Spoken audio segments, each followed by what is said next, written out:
Olá, amigos do canal Importante é Saber, aos amigos do canal Democracia Brasileira. Mais uma vez, hoje estamos aqui reunidos no nosso dueto para falar um pouquinho, desse contexto político tão complicado que a gente está vivendo.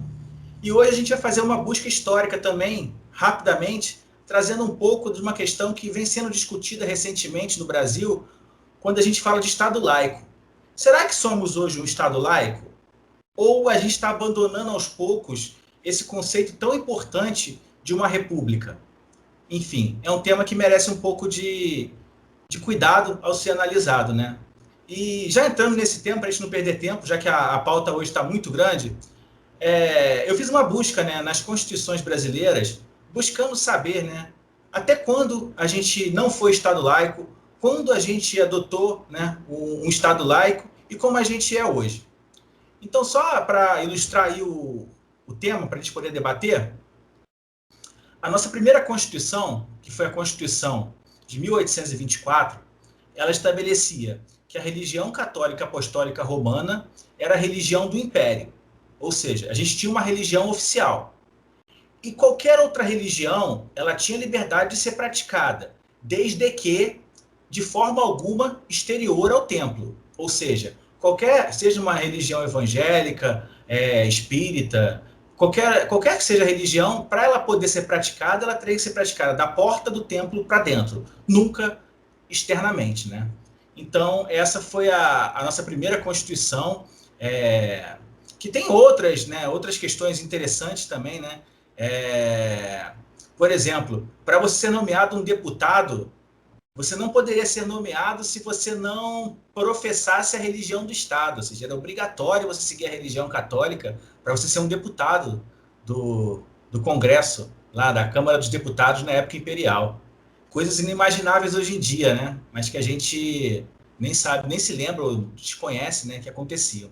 Outra questão interessante também na Constituição do Império é que o imperador, antes de ser aclamado, prestará nas mãos do presidente do Senado, reunidas duas câmaras, o seguinte juramento: juro manter a religião católica apostólica romana, a integridade, blá, blá, blá, blá. Ou seja, ele teria que jurar perante a religião.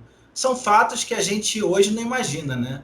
E graças à Constituição de 1891, que foi a nossa primeira Constituição republicana, esse conceito, de ter uma religião oficial do Estado foi abolido e desde então a gente seguiu numa linha laica, né? Só que hoje, em 2021, a gente tem observado cada vez mais a influência da religião na política do país, né?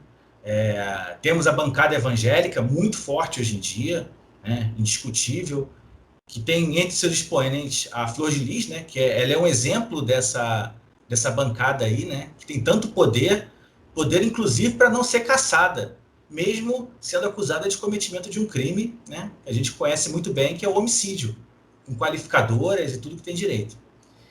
Então vou passar aqui para o meu amigo Henrique, do canal Democracia Brasileira. Henrique, continuamos laicos ou tá ruim desse conceito republicano? Primeiramente, eu queria dizer boa noite para você, Leonardo, boa noite para todo mundo que está nos assistindo no nosso canal. É um prazer estar com essa parceria com o canal aí. O importante é saber, juntos aí por um país, por um Brasil melhor aí, onde que a gente qualifica o debate, seja em quais forem as circunstâncias. Então, Leonardo, é um tema bastante complicado. Primeiro, para quem está nos assistindo, o Estado laico não quer dizer que a gente é contra a religião. Não tem nada a ver uma coisa com a outra. O Estado laico é você poder ter a sua religião, porém você não puxar a camisa para alguma delas. O Estado tem que manter neutro perante qualquer religião. Para a pessoa que pensa, você está contra a igreja. Não, a gente não está contra nenhum tipo de crença ou religião. A questão é o seguinte: nós viemos de décadas de um Estado laico, chegamos na 2020, 2021, nós temos a bancada evangélica. Eu posso te contar uma coisa, Leonardo, eu nunca pensei que de 2018 para cá a religião ia ter tanta influência dentro da nossa política. A gente pega a bancada evangélica, Magno Malta, Flor de Lis, a gente vê essas pessoas que têm, até então, o Malafaia, apesar de não estar na bancada, ele tem muita influência.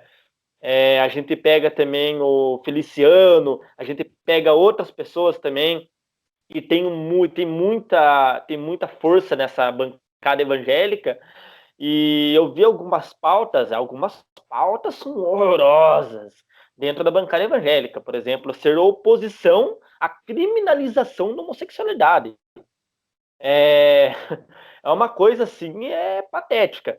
E a questão é a seguinte: nós somos um país onde temos um país que tem muita diversificação religiosa, e a partir do momento que você adota uma camisa de alguma etnia, a crença, como é que fica as outras? A gente, apesar, eles não são brasileiros, eles não são dignos à nossa sociedade apenas por estar em outra religião. Então é uma coisa que a gente tem que combater, não combater a religião, mas combater esse fanatismo dentro da política, que tem que ser neutra, entendeu? E saber acolher, porque a gente pega e vê o maior lema hoje do Estado laico do Brasil, que era para ser laico, está em nome de Jesus. Então, o maior lema que era para ser do Estado laico está em nome de Jesus. Então, gente, vamos parar por aí, vamos pensar num Brasil próspero, num Brasil onde que abrace a diversidade, onde que abrace as etnias, porque senão, gente, a gente está jogando brasileiro contra a religião, infelizmente.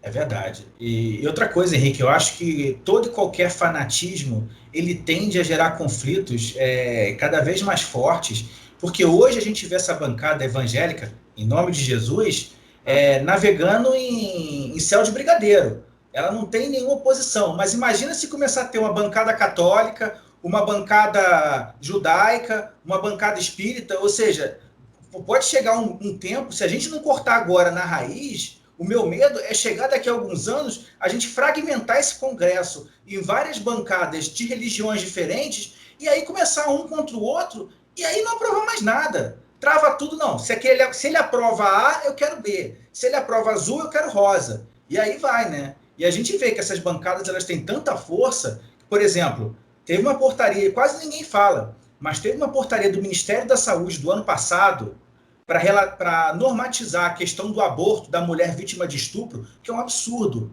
Aquilo ali é inconstitucional.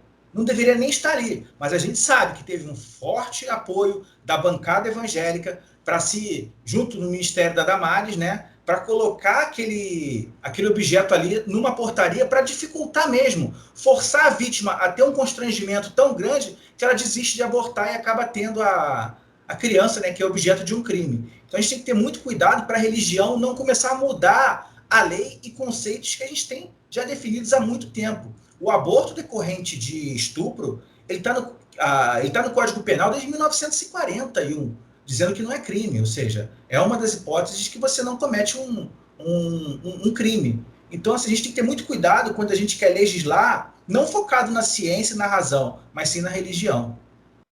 Exatamente, Leonardo. Eu concordo com tudo que você disse. A gente vive esse paradigma, a gente olha para a nossa sociedade que, comparada a outros países, o Brasil é um dos países que mais tem diversidades religiosas. Seria um caos tremendo se tivesse, por exemplo, até uma guerra civil dentro do país por um ato religioso, como a gente vê em muitos países que tem guerra civil por religião, entendeu? Sim. É uma coisa patética. E a outra coisa, e perigosa também, outra coisa é que, engraçado, né? O presidente do PSC tá preso. É o pastor Everaldo, em nome de Jesus. Jesus, verdade. E como é que é? Ele que foi que batizou o Jair Bolsonaro, né? Sim, No Rio Jordão. Sim, o pastor Everaldo também é conhecido como São João Batista, né? É a alcunha dele, né? Ele tem uma alcunha de São João Batista, né? Verdade. Batista e o Bolsonaro, igual diria o grande Marco Antônio Villa, um deus Marco Antônio Villa, brincando, como diria o Marco Antônio Villa, o Bolsonaro seria Jesus, o Jesus de Araque aqui no Brasil e o João Batista de Araque aqui no Brasil também. É uma coisa preso. Tremenda. Tá preso, e outro tá... consegue estar preso, né? O negócio deve ser tão grave que você vê, ele não consegue habeas corpus, ele não consegue prisão domiciliar, você é o único, tá fazendo companhia pro Sérgio Cabral e Eduardo Cunha. Nossa senhora, da bancada evangélica. Eduardo Cunha também era bancada evangélica, era da bancada evangélica. Crivella, não podemos nos esquecer do Crivella. Não podemos esquecer dela. Então é uma figura. Vamos torcer aí, Leonardo, para que o Brasil não caia nessa cilada que, infelizmente, pode causar a tragédia aí, pode derrubar uma nação aí que está tão bem há décadas aí com o Estado laico, tá? Verdade. Só não esquecendo que, só finalizando aí a questão do Crivella, o Crivella que é senador da República, foi ministro da Pesca do governo Dilma e prefeito da cidade do Rio de Janeiro, né? E sobrinho do Bispo Macedo, fundador da Igreja Universal do Reino de Deus. É complicado. Vamos mudar agora o assunto? O que a gente podia falar assim, que está na mídia e a gente está vendo que está indo para o brejo? Vamos falar da vacina. O Butantan vai mandar para a Argentina. Será que a gente vai conseguir perder para a Argentina a vacina? Só explicando aí para quem está nos assistindo, o Butantan ele tem um contrato com o governo federal para fornecer 46 milhões de doses da vacina Coronavac. E ele tem uma possibilidade de fornecer ainda em 2021 mais 54 milhões de doses. Só que o governo federal, através do Ministério da Saúde, ainda não se manifestou sobre comprar ou não essa segunda remessa. Caso o governo não se posicione até um determinado prazo dado pelo Butantan, essas 54 milhões de doses vão ser vendidas. E possivelmente para a Argentina. Vamos perder para a Argentina, Henrique? Olha, Leonardo, parece até... Seria engraçado se não fosse trágico, né? Eu acho, não sei qual que é a visão do governo, mas eu acho que o governo pensa que é um jogo de camisa, que é um jogo de futebol. Argentina e Brasil, se perder, tudo bem, só que a gente não está falando numa partida de futebol entre Brasil e Argentina, a gente está falando da segurança e da saúde de milhões de brasileiros. Então, a partir do momento que o governo relaxa a sua decisão, sabe o que parece? Parece que é aquela pessoa que vai comer um lanche, aí pega e sabe, mas depois eu vou, sabe, não preciso comer agora. É exatamente isso. O governo parece que não está dando a total seriedade que tem que dar para as vacinas. Leonardo, se você fosse presidente do Brasil agora, eu tenho a certeza, conhecendo você, que você ia garantir agora as vacinas, tanto 54 como as de 46 milhões. Gente, que presidente no mundo não faria uma coisa dessa? Só se fosse o Orbán da Hungria, né? Porque que presidente no mundo não faria isso? E o Trump que saiu dos Estados Unidos, né? É uma coisa patética. Eu não sei aonde que o governo quer chegar. O pior, será que o governo sabe aonde que vai chegar? Ele está tentando fazer isso? É complicado sim. Eu acho que assim, independente de toda a pressão popular que a gente tem visto aí, né, nas ruas, na mídia, o governo simplesmente ele ignora tudo isso, né? A conduta negacionista, ela em nenhum momento ela foi alterada.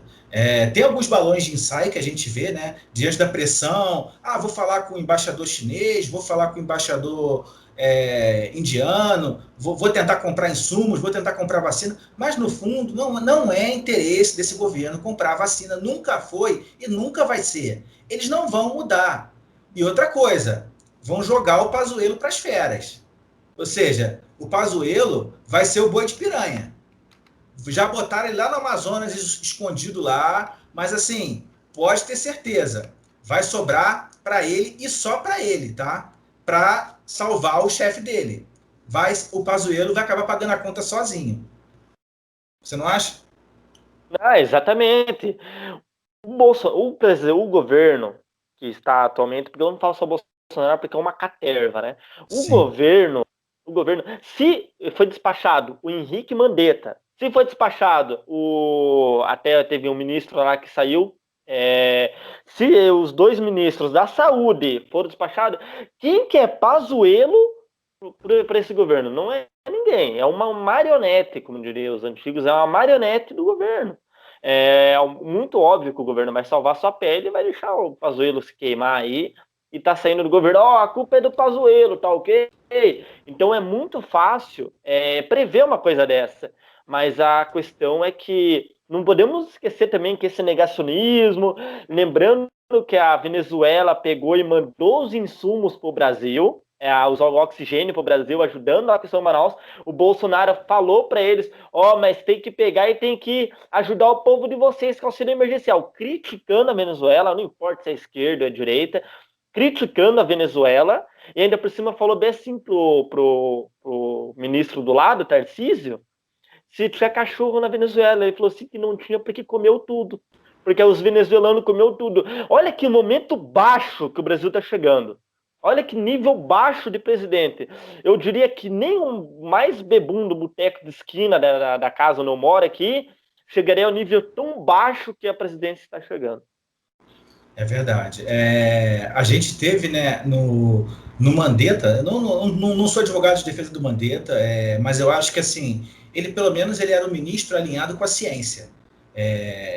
Tinha conhecimentos fora do Brasil, teria tido muito mais facilidades para conseguir vacina, para conseguir insumos. Era um homem bem relacionado, tanto é que se você ler o livro dele, você vê que nas reuniões que tiveram em Davos e tal, quando ainda não tinha pandemia, ele estava lá, presente, ele sempre interagindo, né, com laboratórios e tal.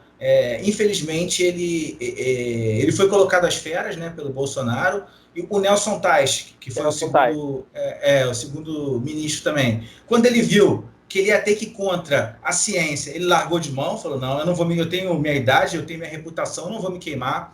E aí colocaram o Pazuello, né, que é um general de infantaria, né, especialista em logística. Mas duas coisas me assustaram. Quando o Pazuello falou que o Nordeste ficava no hemisfério norte, né, ou seja, uma criança de quarta série sabe que o Nordeste do Brasil não fica no hemisfério norte, né? Ou seja, graças a Deus que eles sabem, né? Porque isso é geografia básica. É só você pegar, ó, dar de presente pro Pazuello, ó, um globo terrestre, né? E mostrar para ele que o Nordeste brasileiro não fica no hemisfério norte. Só um pouquinho, Leonardo. Não adianta mostrar esse globo para eles, são terraplanistas. Tem que ser o quadrado, igual a bola do Kiko. Mas assim, é lamentável um general do exército falar que o Nordeste brasileiro fica no hemisfério norte. Assim, teoricamente, isso aí deveria ser uma questão que nem se discutia, né? E outra coisa, já falaram também uma vez que se o Brasil entrar em guerra, ele manda os insumos para o continente errado, porque ele não conhece muito bem como seguir os continentes. É complicado, assim. Mas é um homem de confiança do presidente, né? Eu acho que claramente ali a gente vê a questão de fazer o que eu quero, quando eu quero e como eu quero, né? Não é à toa que ele foi a Manaus divulgar o kit preventivo, né, de tratamento da Covid, né? Então, assim, é lamentável. Kit da morte. Sim. Até porque, é claro, a cloroquina não tem efeito nenhum sobre a pandemia. Ponto. Isso não se discute mais no mundo. Só no Brasil que ainda tem pessoas que defendem a cloroquina. Mas, enfim, vamos fazer compra? É engraçado porque durante essas 2 semanas que passou, são 3 coisas engraçadas que estavam em pauta, né? Uma é que não tem cachorro na Venezuela, outra é o desodorante avança agora. Avanço. Agora é o leite condensado. Que bacana, hein? Que legal. Que bacana. Vamos fazer compra. Brasileiros, vocês devem estar pensando assim. Acho que todo mundo, né, hoje em dia, quando chega no mercado, se assusta com o preço dos itens, né, da cesta básica, os itens necessários para a sobrevivência da gente, né? E aí a gente pega no site compras governamentais, né, foi feito um levantamento pelo jornal Metrópolis, e esse levantamento é de assustar. Só no ano de 2020 foram gastos 1 bilhão e 800 milhões nesse carrinho de compras do governo federal. E aí foi o que a mídia já destacou, né? Mas assim, eu vou arredondar alguns números só para a gente ilustrar alguma coisa aqui. Grão de bico, quase 1 milhão e 900. Iogurte natural, 21 milhões e meio. Legumes em conserva, 19 milhões. Leite de coco, quase 10 milhões. Leite condensado, 15 milhões e 600 mil. Leite em pó, 16 milhões e 700. Leite de soja, 1 milhão e 100. Tem os veganos, né? Não podemos esquecer. Maçã in natura, 1 milhão e 619. Goma de mascar, 2 milhões e 200. Gente, a gente não pode esquecer que o ano de 2020 ele foi totalmente atípico. Boa parte do funcionalismo público federal trabalhou em home office. Não tinha essa questão de você preparar o alimento, seja no quartel, seja... Todo mundo teve um remanejamento de pessoal, reduzindo o fluxo de pessoas até por conta da contaminação, né? Então, assim, fica muito difícil explicar quase 2 bilhões num carrinho de compras desse. Para você, esse carrinho de compras foi para onde? Olha, Leonardo, tá certo que algumas coisas ali a gente tem que olhar olhando mais fundo, por exemplo, do chiclete, né? Dos 2 milhões em chiclete. Há certos momentos explicados cientificamente, até que na questão dos militares ajudam. Eles mascam o chiclete e acaba ajudando na questão de sentimento, de nervosismo, de dor, acaba ajudando até certo momento da audição também, isso explicando, por isso que foi bastante comprado, mas a questão é que fica, se fosse só isso, né, Leonardo, se fosse só isso, infelizmente são tantas coisas, quantas milhões de cestas básicas a gente não poderia comprar com esse dinheiro? Será que a gente, quando olha todo esse milhões e milhões em vários itens, quando a gente olha, a gente pensa, poxa vida, os caras estão comprando por uma década, né? Mas são só apenas 2 anos de governo Bolsonaro e já foi tudo isso. Que patético. E a gente olhando tudo isso que acontece, não podemos nos esquecer do cartão corporativo dele, hein? 8 milhões. 8 milhões já. Dobrou ao governo anterior em gastos com cartão. Por que será que ele queria esconder os dados do cartão corporativo? Por que ele quis esconder a carteira de vacinação? Por que eles quis esconder o laudo do exame lá da Covid? Por que um governo que, já que não teme, quem não teme não foge, né? Por que quis esconder tantas coisas? Ou seja, aonde tem fumaça, tem fogo, Leonardo. Sim, na verdade, Henrique, aquela questão, né? Esse governo ele não é diferente, nunca foi, de tudo que a gente já viveu nos últimos anos, entendeu? Eu acho que assim, se você pegar a história do Bolsonaro, foram 28 anos na Câmara dos Deputados e 2 anos na Câmara de Vereadores do Rio de Janeiro. Ele sempre foi dessa política, não, sempre teve do lado do poder. Quantas vezes ele mudou de partido? Inúmeras. Ele já foi de várias bancadas, de vários partidos, sempre apoiando quem estava governando. Até mesmo o PT. Não pode esquecer que o PT, que hoje ele fala tão mal, faz essa oposição tão veemente, já foi aliado do PT, entendeu? Então, assim, o discurso é um, mas a prática é outro, como quase todos que estão lá, né? É a velha política, Leonardo. Infelizmente, a gente tem que começar. Vai ter as manifestações, vai ter as eleições. Não podemos esquecer das eleições para a Câmara do Senado e para a Câmara Legislativa dos deputados. Vai ter essas eleições, a gente vai ter um rumo para o Brasil. O Brasil vai começando a dar para frente a partir do momento de uma vitória positiva na Câmara, tanto no Senado. Então, a gente tem que pegar e acabar com essa velha política. Ah, mas não sei o quê, não sei o quê. Tem que acabar com a velha política. Podemos pensar numa forma de um parlamentarismo, podemos pensar em uma mudança de sistema, ou até pensar em novos candidatos. Ah, nunca participou da política. Tudo bem, dá uma chance. Mas os mesmos, 3 décadas, estava 3 décadas já na política.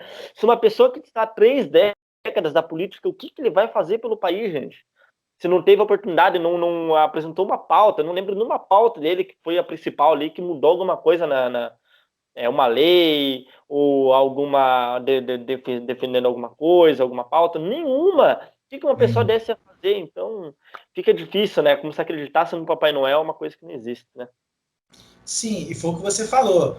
Quando a gente tem um presidencialismo como o nosso, em que a gente idealiza o presidente como um super-herói, né? Aquele que vem para nos salvar, e na verdade a gente não tem super-heróis, nem na política e nem na vida. Se a gente não tomar cuidado com as nossas decisões, a gente paga um preço muito caro, e a gente está pagando um preço caríssimo. A nossa economia está em frangalhos, a nossa moeda foi a que mais se desvalorizou na pandemia, E o nosso déficit comercial é enorme e a gente não tem nenhum planejamento para melhorar. E depender do Paulo Guedes, a gente não vai sair de lugar nenhum, porque o Paulo Guedes não sabe nada de economia. Ele é um especulador, muito bem sucedido, é verdade, mas um especulador. Projeto de governo para o Brasil, ele não tem nenhum. Não tem nenhum. Vamos torcer aí, né? Vamos ficar vigiando aí a nossa política aí, que acontece no nosso dia a dia, e torcendo para que eu sinto que no ar que já está virando a caravela, já estamos tendo novos rumos aí. Então vamos continuar firme e forte nesse rumo aí para que a gente alcance, ajude a colocar o Brasil de novo nos trilhos, né, Leonardo? Ajude de alguma forma. É verdade. A gente tem que parar. Nosso problema também é o seguinte: a gente vive de voo de galinha. A gente pega 2, 3 anos muito bem, dá aquela subida, e de repente a gente vai para o chão de novo. A gente não tem uma regularidade no Brasil, né? Isso é uma coisa muito triste. A gente não tem um projeto de governo, a gente tem um projeto político de partido e de candidatos.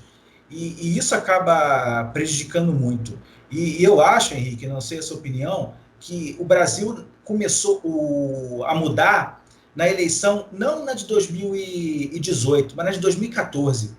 Eu acho que ali, quando teve aquele paralelo muito claro do Aécio com a Dilma, aquela polarização, eu acho que ali foi o primeiro embrião de que a polarização seria algo positivo para quem assumisse uma bandeira contrária ao governo ou à ordem então vigente. E eu acho que ali, com aquela questão, né, tipo os Estados Unidos mesmo, você pegava o Norte e o Nordeste com o PT, pega o Sul e o Sudeste mais ou menos com o PSDB na época, né, do Aécio, o Centro-Oeste um pouco dividido. Então, assim, teve aquela questão do norte americano contra o sul escravocrata, né? Então, assim, a gente meio que importou um pouco isso. Só que a gente importou coisa ruim. A gente está importando aqueles enlatados de péssima qualidade e trazendo para a política. Porque a bandeira do Bolsonaro na campanha dele só foi uma: o Lula. Não teve nenhum projeto de governo, nenhum projeto de economia, não teve debate. Quando ele podia ir, ele não foi. Ele se omitiu dos debates no segundo turno, porque ele sabia que ele ia perder, mesmo o Haddad sendo muito fraco, né? E eu acho, na minha opinião também, é o seguinte: o Lula, ele botou o Haddad mesmo propositalmente para perder, para que 4 anos depois, revertendo a situação dele, ele pudesse voltar como salvador da pátria. Porque não é possível. O Haddad, que nem reeleito prefeito em São Paulo conseguiu ser, nem indo ao segundo turno, ia ser presidente? E olha, muito interessante. Até dá para a gente traçar a seguinte perspectiva. Por que será que ele não quis ajudar o Ciro Gomes? Será porque ele conhece, talvez, da competência como um economista, como uma pessoa que ajudou no plano real, o Ciro Gomes, que, quem sabe, poderia fazer um bom governo e chegar em 2022 mais forte do que ele imaginaria? Então, eles não podendo dar espaço, talvez, para o Lula em 2022. Então, tudo isso é de se conversar, de debater. É seguinte, só voltando, só para dar um fecha nesse tema, para nós finalizar o nosso encontro aí, a questão realmente é verdade, a questão do sul-americano, do norte, ali a gente pega o sul, Alabama, Tennessee, Mississippi, a gente pega esses lugares, era onde que teve a segregação racial, aonde que tinha a Rosa Parks, uma chamada Rosa Parks. Ela ficava no ônibus onde que ela pegou tem uma história que veio um branco, pediu para ela sentar no lugar dela, eu quero sentar nesse lugar. Ela foi a primeira mulher negra a se recusar do lugar para um homem branco sentar. Dali, ela conheceu um cara, um pastor, que estava revolucionando a região do sul ali, dos Estados Unidos, que o nome dele é Martin Luther King. Os dois se reuniram, que até então conseguiram acabar com a segregação racial americana. Ou seja, a gente está trazendo tudo que é de nojento para o país do que foi do sul-americano. Lembramos, não podemos esquecer que o Trump ele só é o presidente que tinha os pensamentos do sul-americano, ou seja, o que estava lá era o Trump que tinha os pensamentos antigos ainda do que era a época da segregação racial. Então, nós não podemos imitar o que está acontecendo o que aconteceu em outro país, não podemos trazer essa lata de lixo para cá, né? Então vamos começar a mudar o nosso país aí. Verdade. Vou trazer uma frase do Martin, você falou do Martin Luther King. Na minha opinião, o Martin Luther King, juntamente com Nelson Mandela, foram dois ícones do século XX. Acho que, assim, em termos de política e de Arthur. questões sociais... Oi? É um mártir, uma pessoa, né? Sim. Mito. Esse sim foi um verdadeiro mito naquilo que ele defendia, na questão da igualdade, na questão social. Não o mito brasileiro, que de mito não tem nada. Mas tem uma frase do Martin Luther King que ele fala assim: nossas vidas começam a terminar no dia em que permanecemos em silêncio sobre as coisas que realmente importam. Então, assim, Olha aí. se calar, essa frase ela se encaixa perfeitamente no momento atual. Se calar e permitir que o que a gente vive hoje continue a se proliferar, pode ser para a gente o fim de algo que não tem como reverter depois, né? E já me despedindo, vou aproveitar para fazer a minha despedida aí. Queria falar sobre a questão das manifestações. Acho que foram muito importantes. Eu acho que tem que se continuar. Eu acho que semana que vem, a questão do dia 1º de fevereiro, né, que é a eleição lá da Câmara e do Senado, da presidência, é importantíssimo, é fundamental que a gente acompanhe, verifique, porque ali começa a ser decidido o futuro desse governo. Queira ou não queira, a gente não tem um procurador da República que vá denunciar o Bolsonaro. Então, se ele tiver que sair, vai ser via legislativo. Então é muito importante acompanhar o seu deputado, o seu senador, manda e-mail, manda mensagem nas redes sociais, se manifesta, porque a pressão popular sempre foi a melhor forma de se conseguir algo na política. E agora não vai ser diferente. Então é isso, eu queria agradecer a todo mundo, agradecer aí ao Henrique do canal Democracia Brasileira, agradecer aí aos meus inscritos também no canal Importante é Saber, dizer que a gente continua aqui lutando, querendo mostrar para vocês algo diferente e algo que possa fazer com que vocês estimulem o pensamento. Eu acho que a reflexão nesse momento é essencial.